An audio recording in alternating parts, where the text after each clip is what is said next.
implicit, right? This is implicit, correct. Once you solve it for y, it becomes what? Just a regular. Explicit. Yep.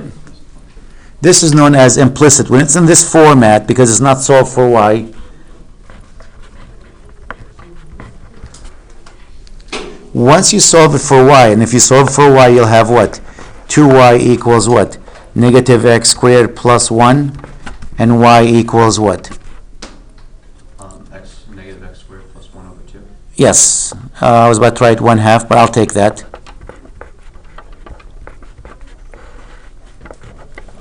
Once you put in this format, that's known as explicit. There's a whole section in chapter 3 when we get to derivative called implicit differentiation. And the reason we call it implicit differentiation because sometimes it is impossible to solve the problem for y. You can't. So if you have a problem like this,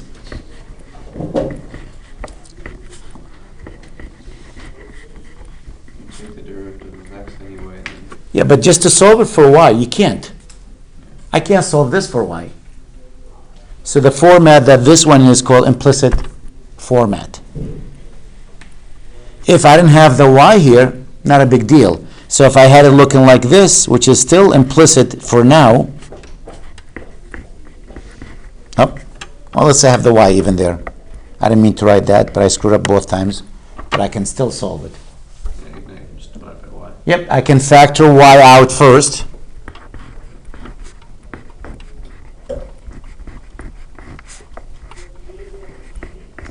And what is y going to equal to? 3x. 3x over what? X squared plus x. And if you want to simplify that, you can factor an x out of the bottom and cancel it with the x on the top.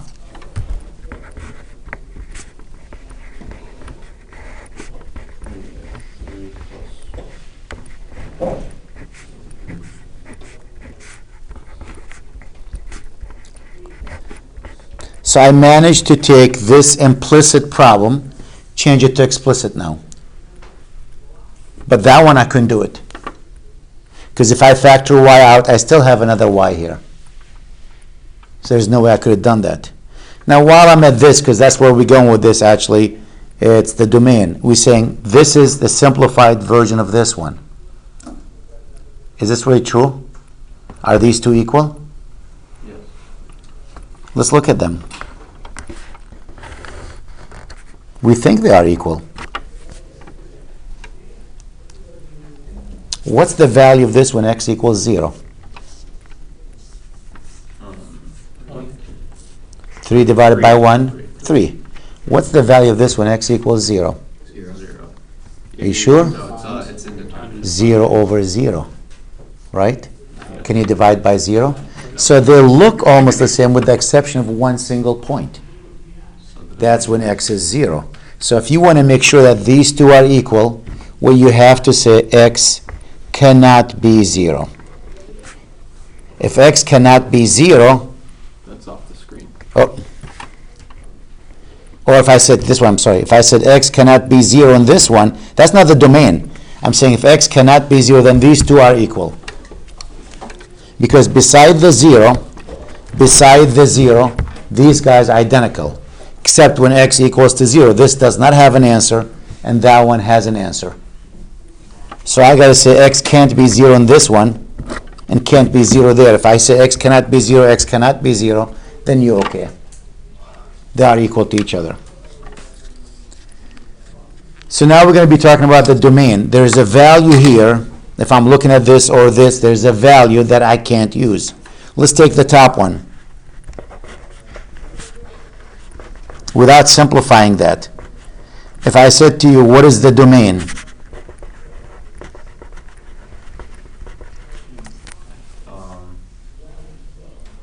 All reals except for 0. 0 and something else. Oh, and infinity. No. -1. Yes, Roman. -1. Why? Because when you have a fraction, you can't have 0 on the bottom. What makes the bottom 0?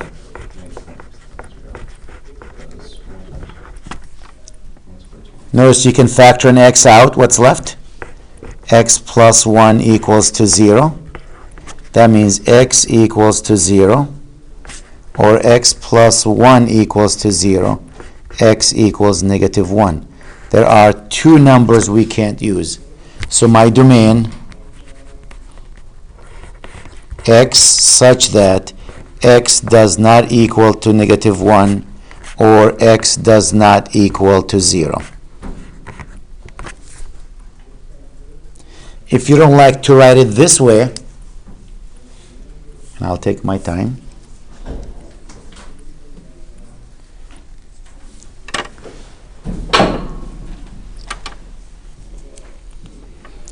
If you don't want to write it this way, the answer, if you graph it, this is the number line. This is the negative 1. This is the 0.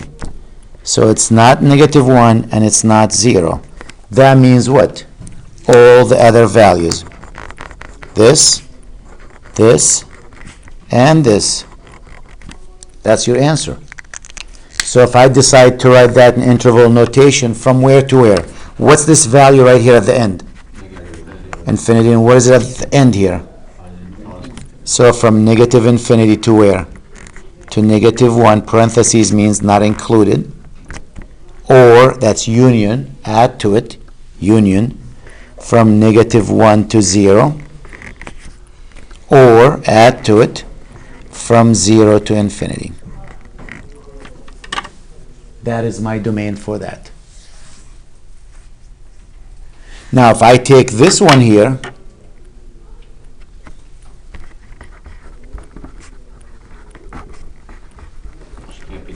yep, my domain,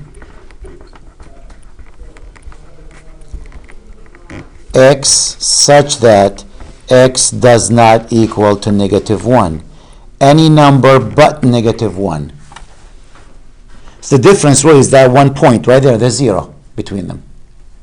So this will be from negative infinity to negative 1, or add to it union from negative 1 to infinity.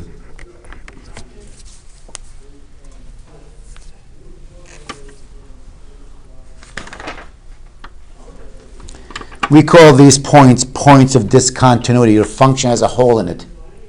If I go to graph this, my calculator actually will simplify this automatically to this one, graph that one. But the truth, they're really different. This does not have an answer as 0, where that one has an answer as 0. So if I took my cheap 84 today, or 83, an older one, and if I ask the calculator to graph that one, let's see, you're going to see a hole in it at x equals minus 1. Here we go, y equals, what did I write? 3x divided by parentheses x squared plus x. And without telling you, this calculator is going to simplify that to this one, and is going to graph this one. So let's graph it. Oh, I forgot to change the range on that. It looks like I was doing something else with it at one point. So window, let's say x minimum minus 5, x maximum 5, y minimum is minus 5 to y maximum, which is 5. Graph it. Notice that's the point. That line going up and down has a name. Vertical asymptote, exactly. So at x equals minus 1, there's a hole. It's not continuous. We'll talk about that in chapter 2. How do you tell if a function is continuous or not? So of a point of discontinuity at x equals negative 1. So we're going to spend some time on the domain today. Take a few examples. So in the domain, you really got to pay attention, like, do you have fraction? And if you do, what value or values will make the bottom 0? And you can't use these numbers. If you have a square root, you know you can't take the square root of what? Negative number. So that's how you find your domain. So I'll make another problem. Y equals the square root of x plus 5. And I go, what's my domain? I mean, if I go to my calculator and graph that, try to make it nice and neat.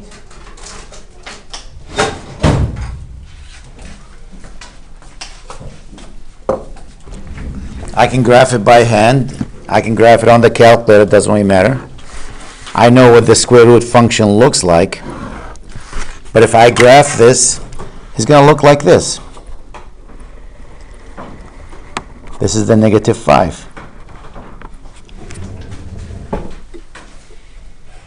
There's nothing to the left of it. Why? Because my domain, since I have a square root, I want the value under the square root to be what? Greater than or equal to 0. You can take the square root of 0. That's a 0. So x has to be what? Greater than or equal to negative 5. And that's my domain. My domain now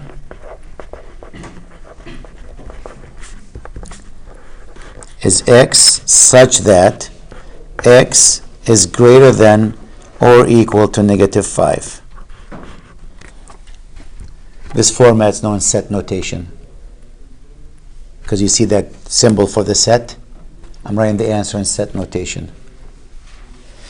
If you want to graph it, if this is the number line here, this is the negative 5 here. Is the negative 5 included in the solution?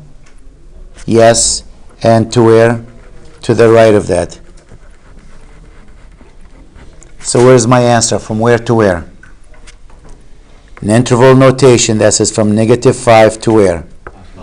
Positive infinity. Now notice the negative 5, I'm going to use what? Square bracket. And when you type that on your software, you're going to see these in red to let you know they're different. That's what it's supposed to be. If you put parentheses here, you got it wrong. What's the difference between square bracket and parentheses? Square bracket's closed off there. Yep, square bracket means the negative 5 is included. That point, the negative 5 is included in my solution. If that was x greater than negative 5, this would be a parentheses. So if you put parentheses on both ends, you got it wrong. After all this work, you got it wrong.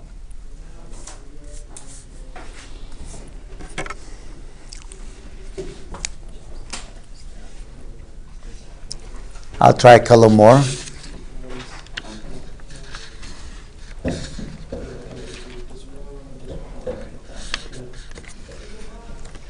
You okay?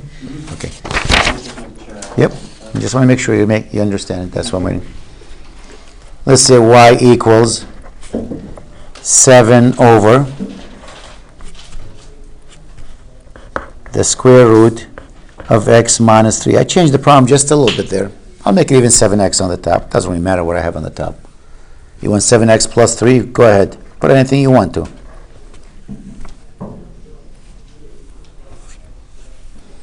What's my domain? Now notice the square root in the bottom. How is that different than this problem?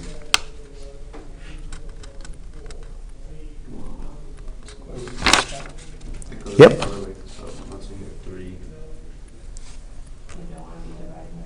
Correct. So what you want to make sure now for the domain, there's two things to deal with. You have a fraction. Because you have a fraction, the bottom can't be 0.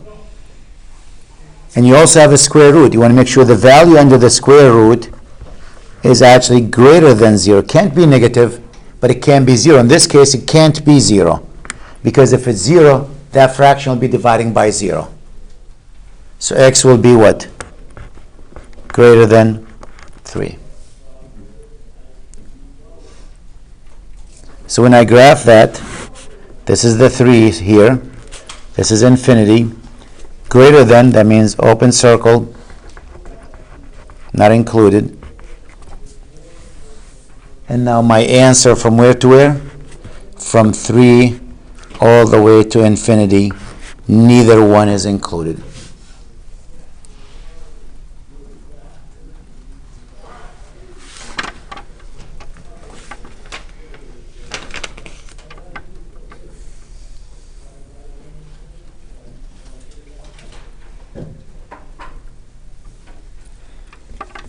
Now, if we can graph the function, we can tell you what the range is. Like if I go back to this one, we just did this one. If I ask you what's the range of it, once you have the graph, can you tell me what the range is? It's what? Y. From where to where? The Y value.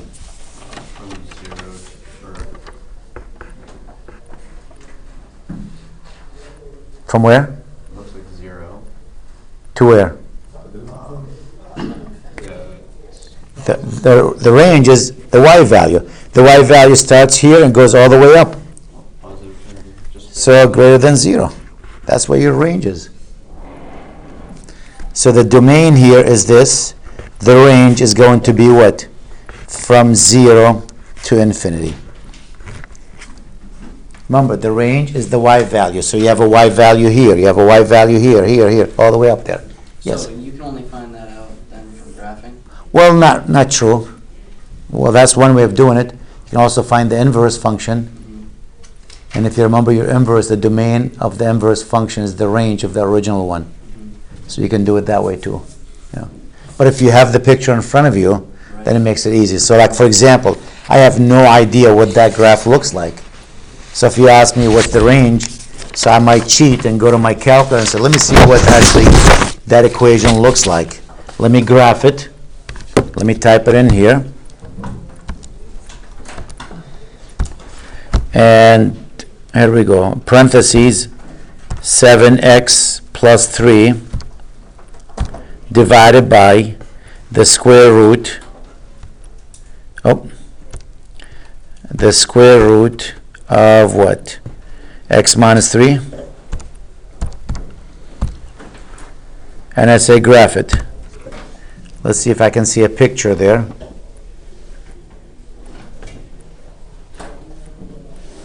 I might have to zoom in on this window. Negative 10 to 10. They don't have to be the same number, by the way. Regraph.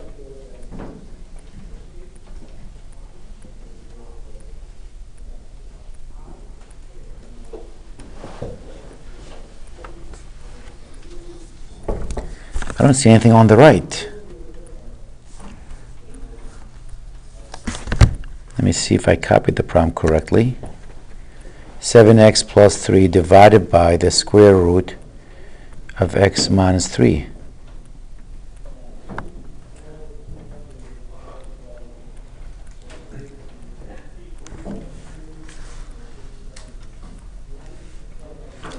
Square root. Let me type it again. Something is not right with that. Let me try it. 7x plus 3 divided by parentheses. I just want to make sure the square root of x, what was it, minus 3? Oh, you know what? I've been putting the wrong minus sign. I've been using the negative 1.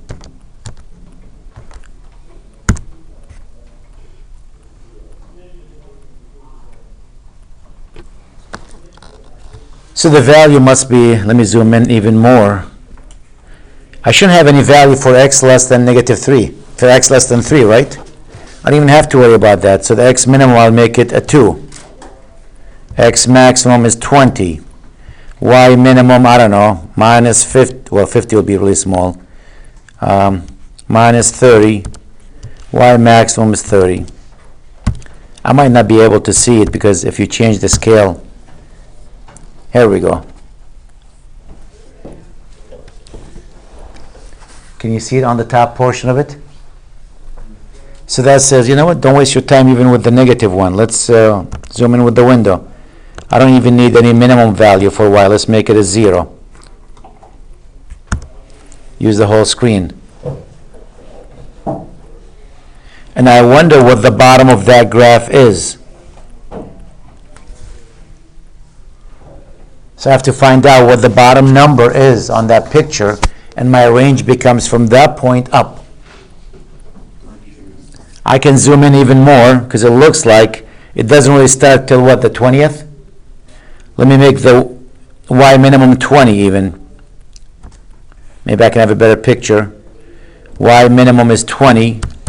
Y maximum is 30. Let's see if I can see it better now. Yep. So the minimum value is somewhere here. Like when x equals maybe what? This is 3 here, 4, 5, maybe around 6 or 7. Somewhere there. I can actually cheat. I'm not a calculator expert here. Where is it? Trace. Where's the trace? I can follow it. Right next to graph. Next to graph. Trace. Calculate here. And notice I can put the trace on, just go through it.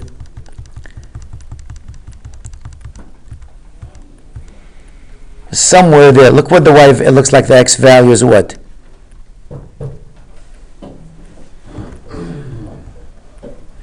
It looks like somewhere between 6 and 7, right? Somewhere there, the minimum value. I can even ask for the minimum value. There's a calculate, second calc, and it says give me the minimum value, option 3. You know what the minimum value on that picture is? Right here. 6.9787234. That's when x equals that number. What's the y value minimum? 25.994759. So once I have that value, I can say, oh, my range now is bigger or equal to that number. According to the calculator, that's the smallest y value we have there. So if I'm trying to carry 2 decimal places for an answer, I will say what? The range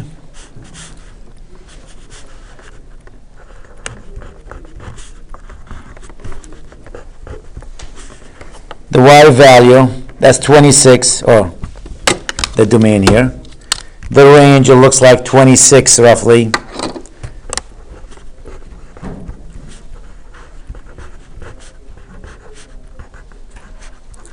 If I'm just rounding that to 2 decimal places, or 3 decimal places, 3 significant figures, not decimal places. If I round that to 3 significant figures, or 2 significant figures, if I use 2, notice that's a 2, 5. So you got to stop at 2, 5. You look at the number to the right, 5 or more, you add 1, becomes 2, 6. If I'm using 3 significant digits, 25.9, but I look at the number to the right, I got to add 1 to it, 26. So that's my range here. The minimum value is 26 and up there, from 26 all the way to infinity. So my domain, this is the domain. The 3 is not included. It's bigger than that, but my range now is from 26 all the way to infinity. Because the smallest value is 26 for that picture. So On the first one, the 3, why is 3 not included? because it's in the bottom, can't be 0.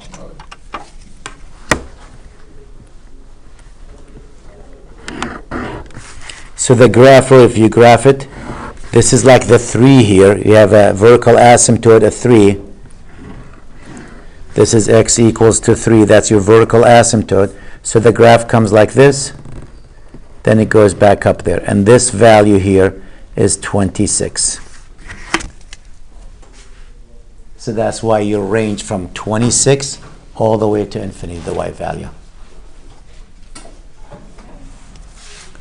Yeah, sometimes you got to play with this calculator, try to get the picture up there.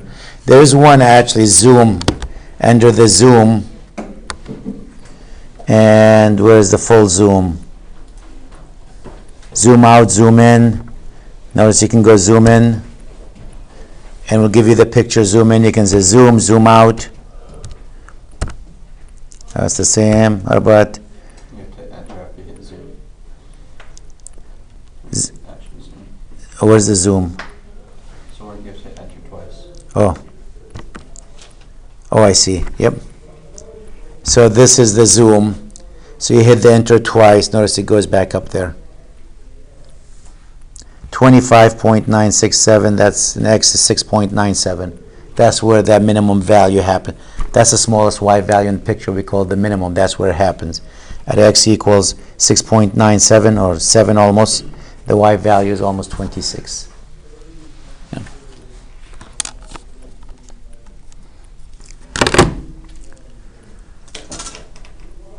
sometimes you have a function that has two parts to it, and you have to look at it and see, like this problem. F of x or y, whatever you want to call it. Sometimes I call it f of x, sometimes I call it y. Piecewise function.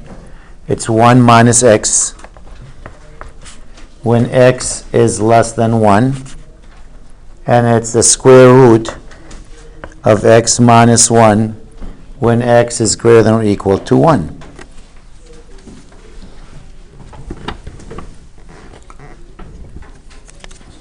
Now, I'll be the first one to tell you, you can graph this on the calculator.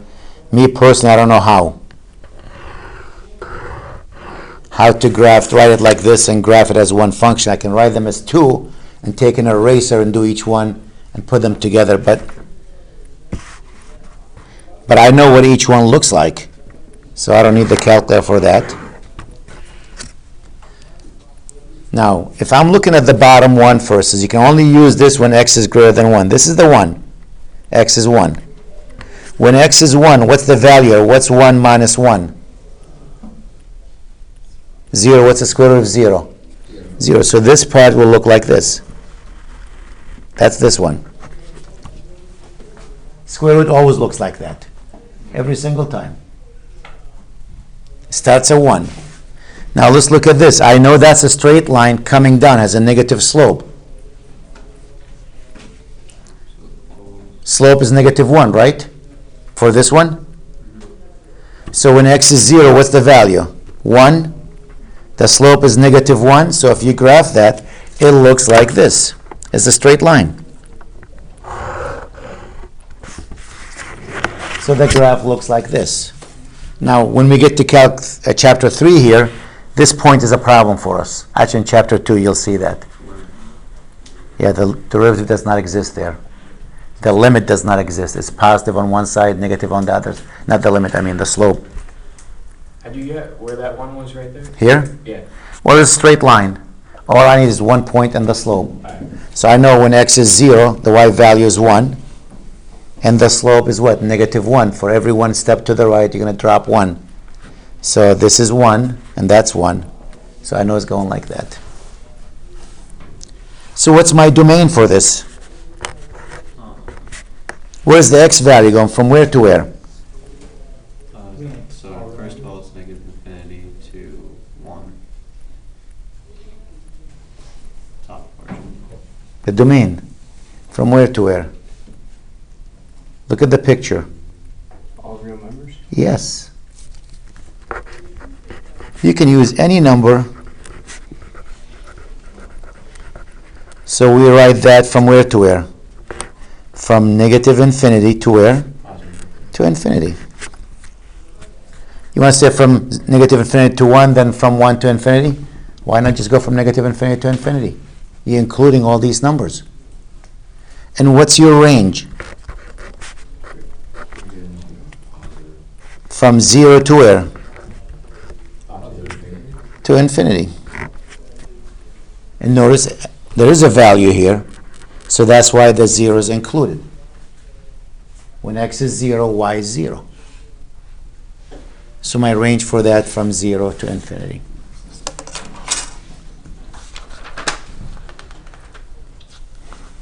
So that's how we find the domain and the range. The other thing in this section I want to talk about is transformation of a function, shifting in the x direction, shifting in the right direction, reflection, vertical shifting, horizontal shifting, compression. I don't know if our book talks about stretching and compression, but they talk about reflection about the x-axis, reflection about the y-axis.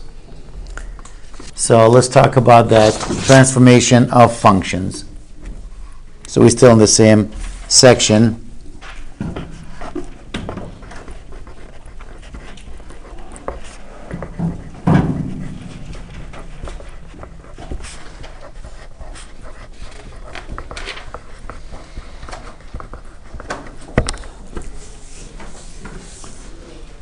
Let's assume I have a function f of x, and I know the graph of it. I'll just make a picture, any picture. Here we go.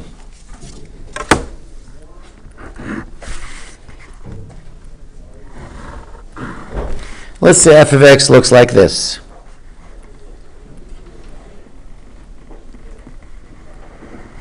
Which is x to the third, you know?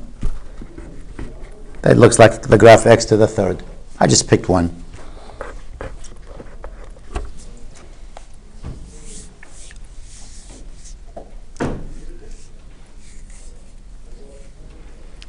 I'm going to write some rules here. What do you think the graph of f of x minus 3 will look like?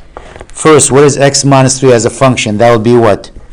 X minus 3 cubed, right? What do you think the graph of that will look like? Maybe shifted to the left. Shifted, it's a negative 3. Oh, so, right, yeah, shifted to the Shifted to the right by 3 units. Shift to the right by 3. I'm not going to put it next to it because it will look ugly there, but it will look like this. Just move everything to the right by 3 units.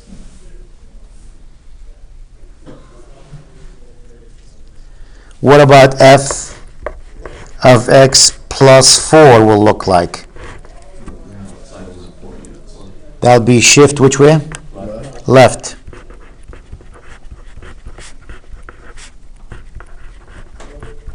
By how many units? 4 units.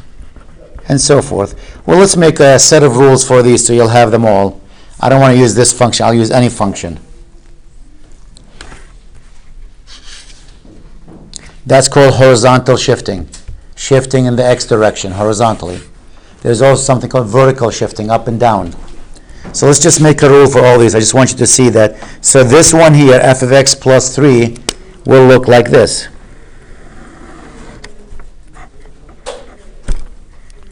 F of x minus 3, sorry. And f of x plus 4 will look like this. So the same function, you just drag it all the way back to the left by 4 units. Did you mean plus 4? Yes. Will be shifted to the left by 4 units, so we'll start at negative 4. But the shape of it doesn't change. So just again, let's write some rules here. Instead of just a number, we'll use c here.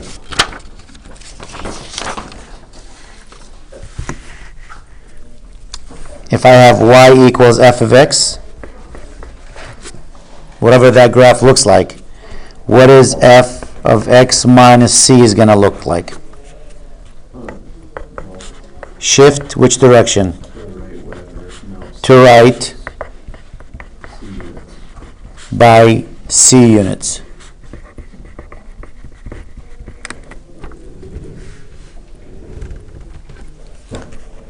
What's f of x plus c will look like? Shift to the left by c units. Notice the c happens to be inside what? The parentheses. What about the c outside the parentheses? Correct, that's up and down. And when it's minus, you're going down. Yep, so this is shift down by c units.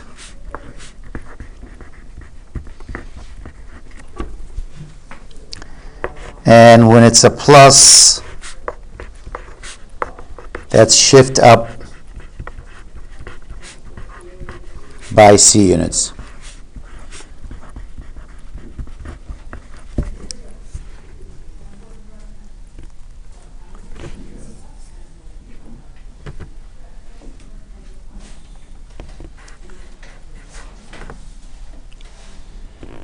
So this is, again, reminder, this is left, this is right, this is down, this is up. Now, what about negative f of x, the negative in the front? It makes it, that like flips it along the left, the y-axis. That's reflection about which axis? The x-axis. X-axis, yep. What does reflection means? Means it's like, Symmetric with respect to the x-axis. So if you have a picture, well, it's not symmetric. You don't have both. So here's an example. I'll give you one in a second. Let me just write these. What about the minus here? This is reflection. Just like when you look at yourself in the mirror, you see a reflection of you. And that's really what's happening. But reflection here about y-axis. And if you got both minuses, that's the origin. That's like symmetric with respect to the origin, but it's only one piece of it.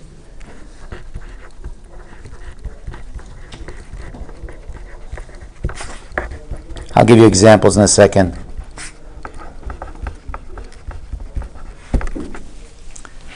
So these are reflection when you have a minus sign.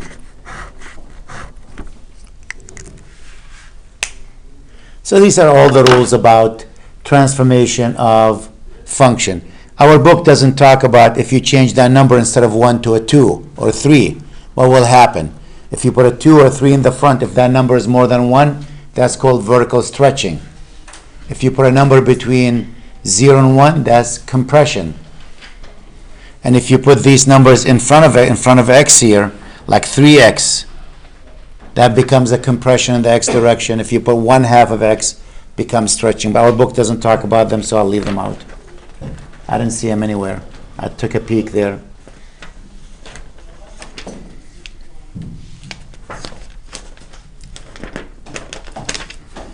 So let me give you a few examples. We did the shift in the x direction. Let's look at the shift in the y direction. Then we'll do a reflection there.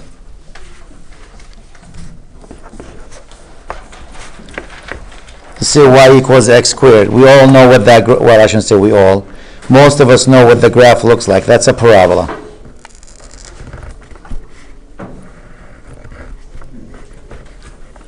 That's x squared. I'll bring it down because the camera in the way. That's x squared on the top. So if I ask you to graph, you know what? If you know that graph, can you graph x squared minus 3? What does that picture will look like? Notice that's a minus 3. Bring that graph down how many units? 3. So it will look like this.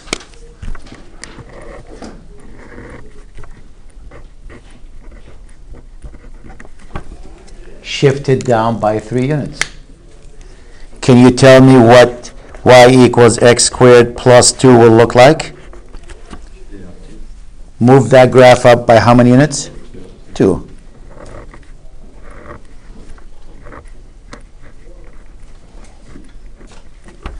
So that's taking advantage of something we know. If you know the graph of x squared, then you can graph these quickly. You don't have to pick points.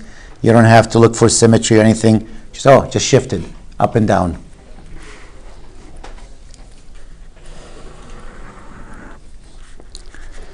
If y equals the square root of, let's say, x minus 1, I know that graph. That graph looks like this.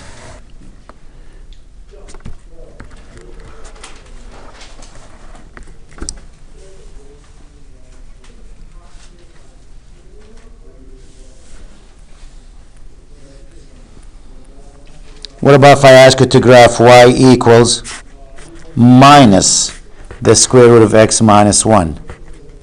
If you put a minus in the front, we said that's reflection about which axes? The x. So the graph actually will look for this is you take that picture that you see there and now you flip it. It will look like this.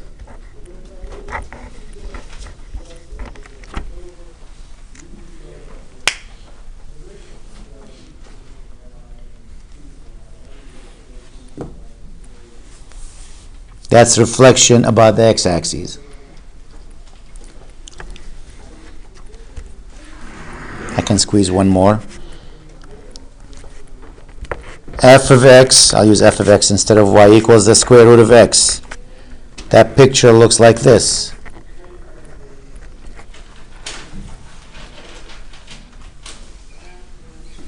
What is f of negative x will look like. Notice the minus sign is not on the outside, it's under the square root. In the y-axis. That's reflection about the y-axis. So the graph will look like this now.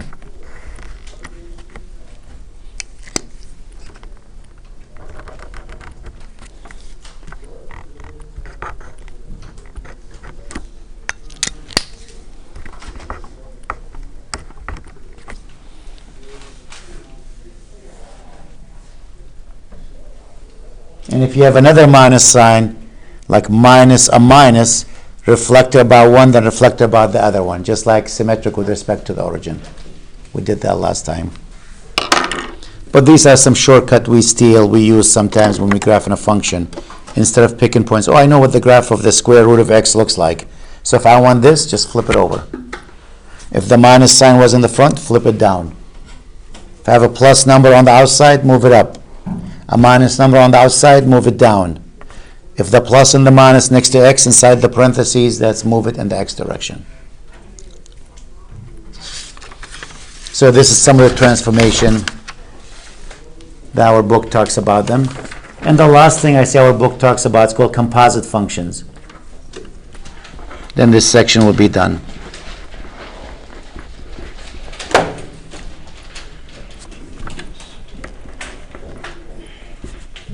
Find the composite of a function.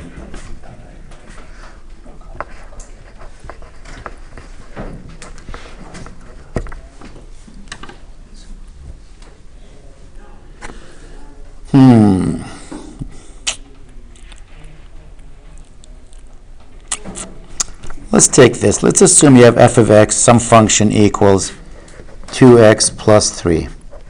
I'm just making something up. And g sub x is equal to the square root of x plus 4.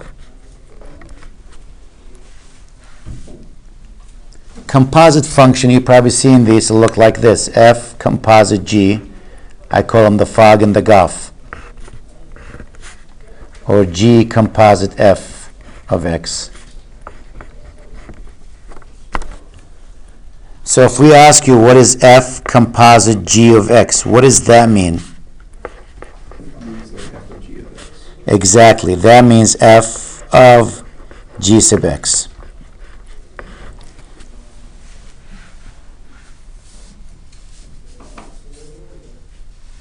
That's what that means. Can you find f of g sub x? Do I know what g sub x is from this one? The square root of x plus 4. That would be f of the square root of x plus 4. And how can I find the answer to this? Yeah, back in there. I go back to the f function, and every time I see x, I'm going to take it out and put what? The square root of x plus 4.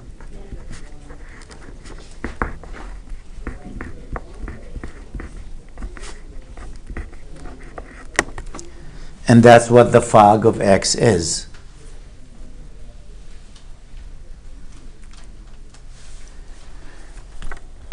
What is the guff of x? Is the answer going to be the same? Sometimes the answer is the same, not always. So that's g of f of x.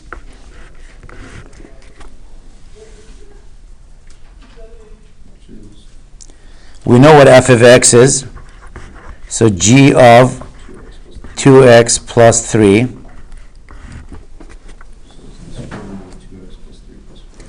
And now you go to the g function.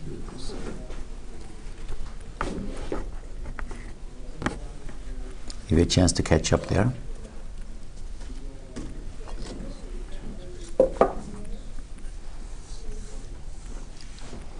Go to the g function right there, and every time you see x, take it out and put 2x plus 3.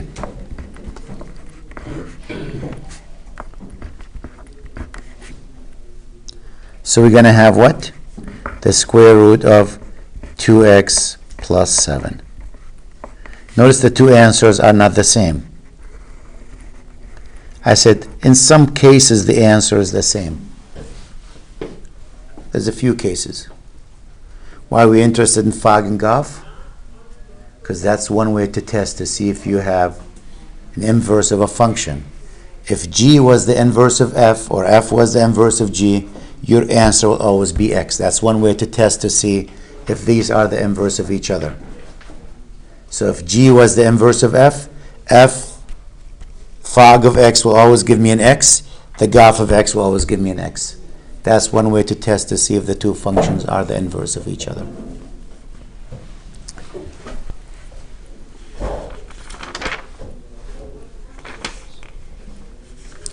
If you missed it there, sometimes I do the example differently. Let's say I have a table here.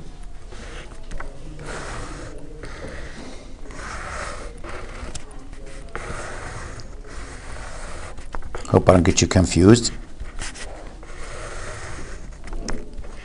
Now I'm playing here.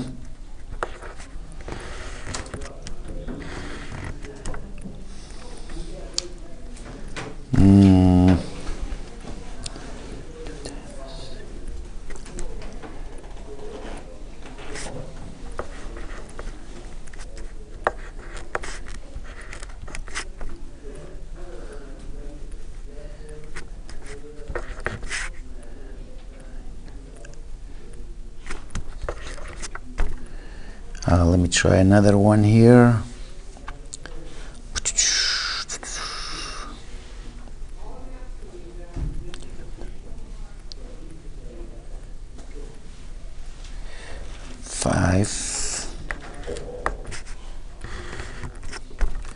Five plus 4 is what? 5 plus 4 is 9. Square root, that's a 3.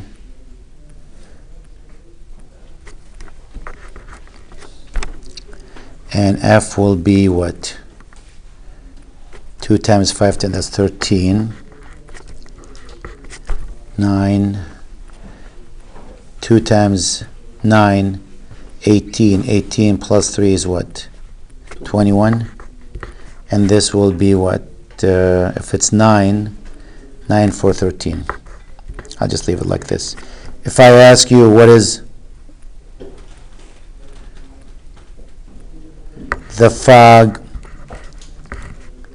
of 3, you go, I got it. This is f of g sub 3. Let's look at the table. When x is 3, what is the y value? When x is 3, what is g of 3 is? Isn't it 5? So this is really what is f of 5. When x is 3, the g function has a value of 5. So g sub 3 is 5. Now what is f of 5? When x is 5, what is the f function? That's a 13.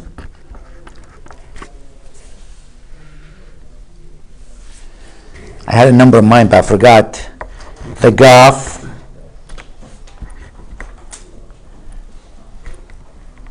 of 0. Again, that means what? G of f of 0. Let me find from this table what is f of 0 is equal to. When x is 0, what is the f function is equal to when x is 0? 3.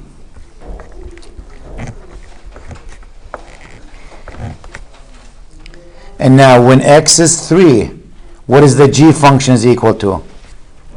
When x is 3, the g function is 5. So these numbers, I wasn't chosen by accident. I had to do the stuff in my head to make sure we have answers to this example. So that's really what that means, the fog and the goff. Find the f of g sub 3. You got to find g sub 3 first from this table. And once you have that value, find the f of that number from that table.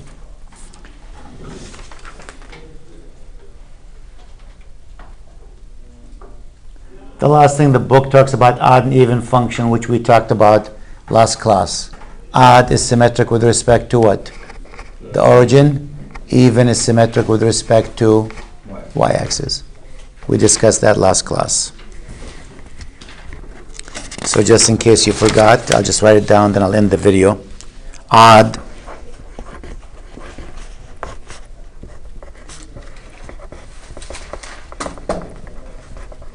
symmetric with respect to the origin.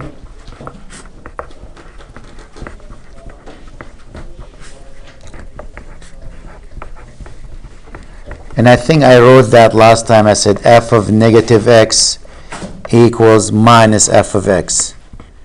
When we did that, we said replace what? For symmetry with respect to the origin, replace x with what? Negative x, and replace y with negative y. If you end up with the same answer, you have an odd function, symmetric with respect to the origin. Even, that's symmetric with respect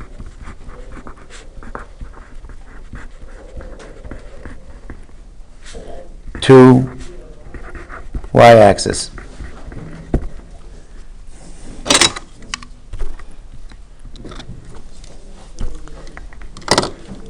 So that's what? F of negative x equals f of x. And we said to find that, replace x with negative x. And if your expression stays the same, your problem stays the same, then you have an even function. Again, graphically, if you know what one piece looks like, if it's an even function, if this piece looks like this, then that piece will look like that.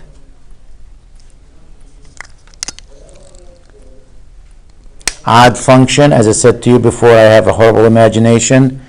If this is one piece, then I got to do it in two steps. I don't have good imagination. I'll flip it over the x or y first, doesn't matter. Then take that dotted one, flip it over, you end up with this. Or you can flip it over y first, you end up with this.